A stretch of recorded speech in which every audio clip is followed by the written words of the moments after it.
Welcome one and all to the best way to start your week, Monster Monday.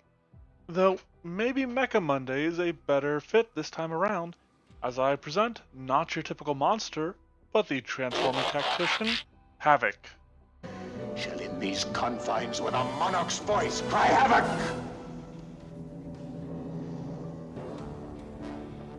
Let's slip the dogs of war. This heavy metal mistress is beautifully illustrated by Artur's art, whose link you can find in the description below. Now, getting down to brass tacks, there's a ton to talk about here, and I'm going to start it all off with a little bit of background. There are few franchises nearer and dearer to my heart than Transformers, and after building a few of them for the Full Build Fridays, I decided it was time to bring some over to this side of the channel as well. Except, in case I ever want to do something a little bit more with them, I've defined them as a new creature type, the Mechamorphs. Now, a lot of these so-called Mechamorphs will be unique characters, but feel free to adapt them as drone copies or something of the sort that are a bit less unique to use in your games. After all, Transformers has a proud tradition of recolors. Now, to make Mechamorphs in the first place, I needed to lay down some ground rules, have some framework folded in so that I didn't have to type it out every single time. And that started with a pair of traits. Alternate is a pretty basic one that simply ensures that a weapon with this trait can be used regardless of what form our Mechamorph is in. Whereas the Mechamorph trait defines the basics of the creature type itself, establishing that they are in fact living creatures despite any appearances to the contrary.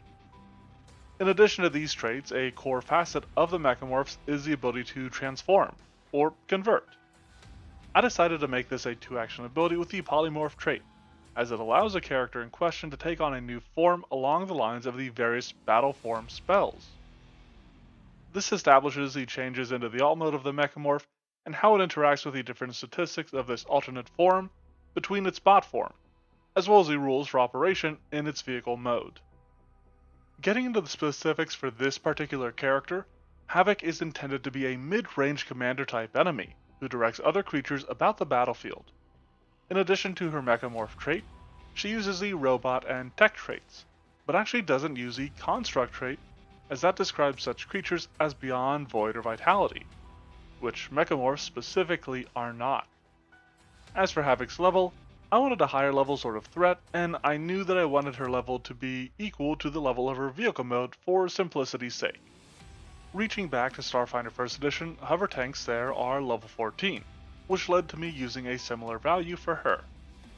Now that is a lot of basic information to cover, and honestly there's a bit more beyond Havoc herself, but let's take it to the numbers for now.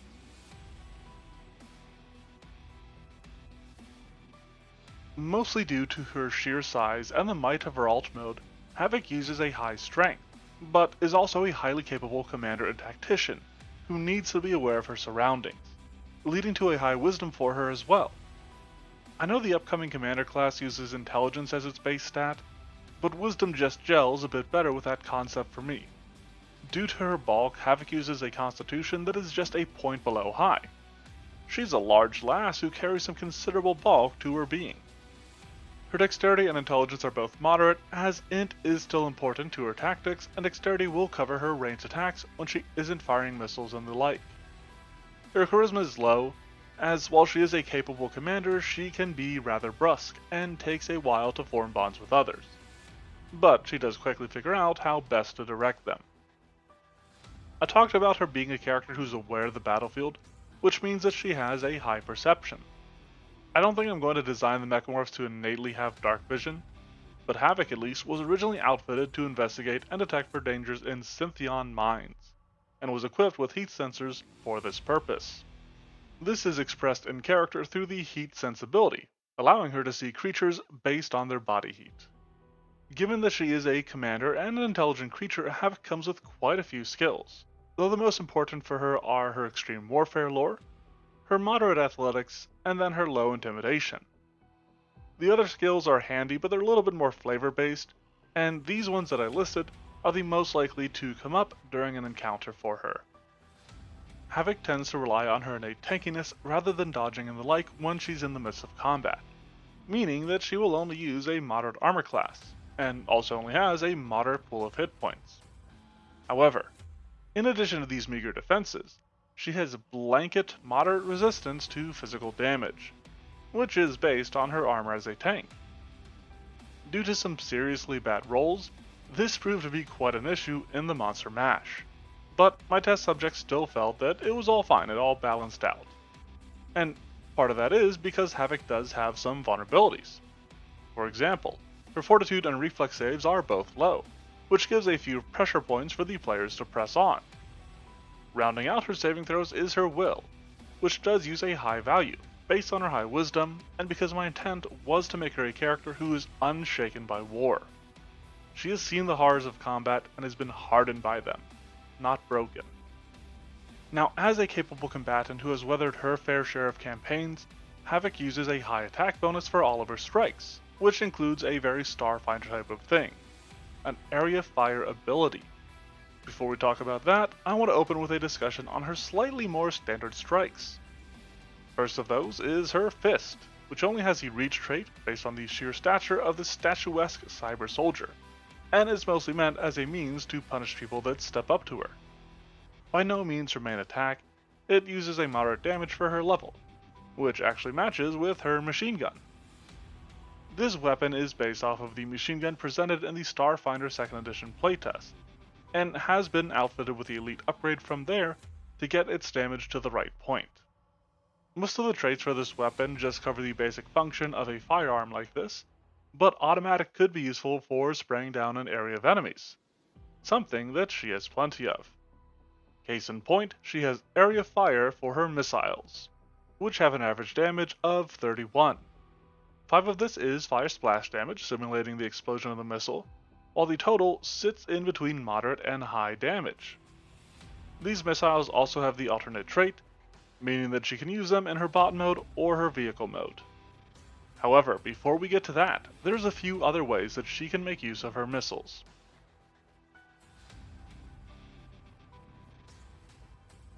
Most directly, there is her Bombard, which sees her unleash an entire salvo of missiles that temporarily depletes her stock. This takes the form of a fairly standard area effect that deals limited use area damage, split between bludgeoning and fire damage, and has a high DC save. We leaned into the Starfinder for design a little bit here, by adding in the suppressed condition to those creatures that fail their save against it. But for all of these benefits, using Bombard means that she can't use this, her alt node's missile salvo, or her standard area fire for 1d4 rounds. So it's something that you want to use wisely. In addition to the Macross missile massacre of her Bombard, Havoc can drop smoke. This fires a group of non-explosive missiles that fill a large area with, well, smoke, which simply makes creatures concealed. However, it should be pointed out that Havoc herself can easily pinpoint targets within the smoke and haze thanks to her heat sense, meaning that she likes to drop this on enemies and then fire away at these sitting ducks. Her missiles have one final use in her robot mode, because, like several classic characters, such as my absolute goat Soundwave, Havoc is accompanied by smaller mechamorphs. These mini-bots normally take on the form of missiles that she can fire, and will combine mid-flight when she uses Deploy War Dogs. This lets her add new combatants to the chaos, which can be pretty dangerous. However, when designing this ability, I looked up the Bone Prophet, a serpent folk able to call forth the dead as a standard ability, rather than through a spell or something else. This is designed similarly to that, with a matching level discrepancy between Havoc and her War Dogs, which actually have their own stat block.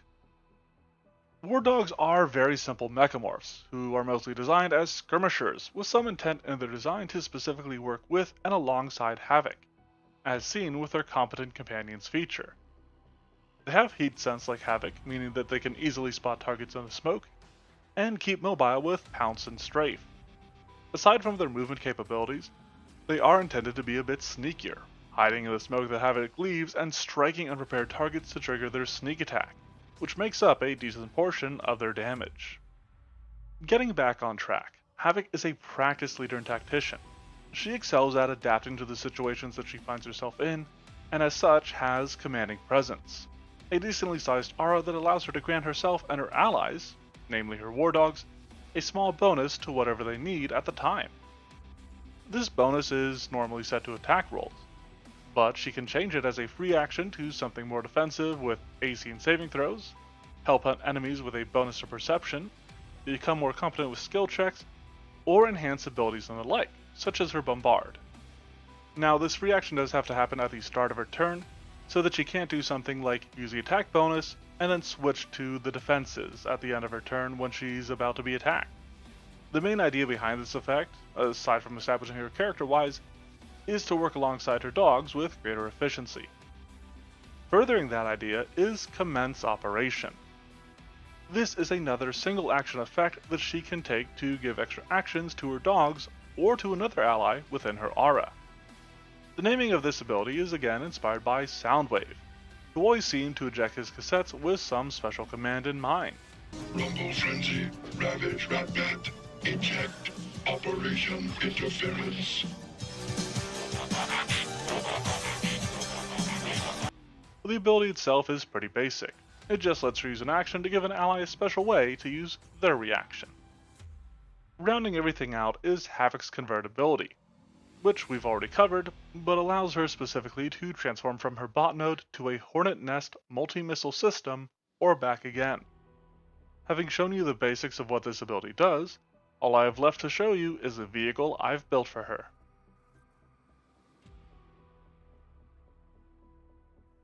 One thing that I will have to figure out moving forward is if I'm going to limit myself to keeping the mechamorphs the same level as the vehicles they transform into. And if they don't, how do I reconcile that? For now, Havoc matches the level the tank she transforms into, which is, or at least based upon, the TOS-1 Buratino. A lot of the design is based off of other vehicles I looked at, such as the same leveled Steam Giant. For example, the DC of the Hornet's Nest missile salvo uses the same DC as the Steam Giant's Flame Jet, but has damage based on limited area damage for a creature of this level. I was also looking between creature numbers and other vehicles to figure out the rest of the numbers here, but there really isn't a ton to vehicles in the first place, which means that this is a pretty simple piece to put together. One challenge though, and an aspect that I will have to remain cognizant of, is making sure that there is in fact a reason to take on the vehicle mode. I enjoy when it provides some sort of benefit that the creature can't get in their bot mode, such as, with the stabilization, greater range for Havoc with her missile salvo.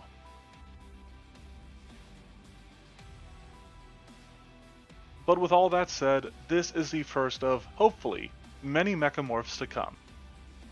Amidst a massacre of missiles, Metal Mutts emerge from the mist while their Mechamissus manages a melee, manipulations making the match a mere monument to her might.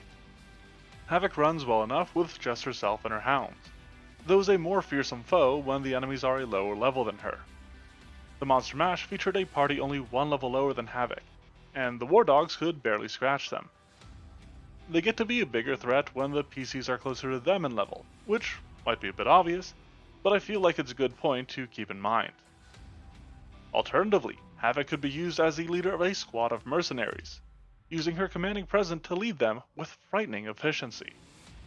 I absolutely want to make more mechamorphs, I actually already have, but I would love to hear your thoughts on that first. Want to see me adapt classic Transformers into mechamorphs? Want to see more original creations? Be sure to let me know in the comments as well as what you think of our lovely Havoc here. You can check out the blog for sheets of Havoc and the rules surrounding mechamorphs, which is linked below along with the Monster Monday Twitter and Discord. Thanks for watching, and have a monstrous Monday.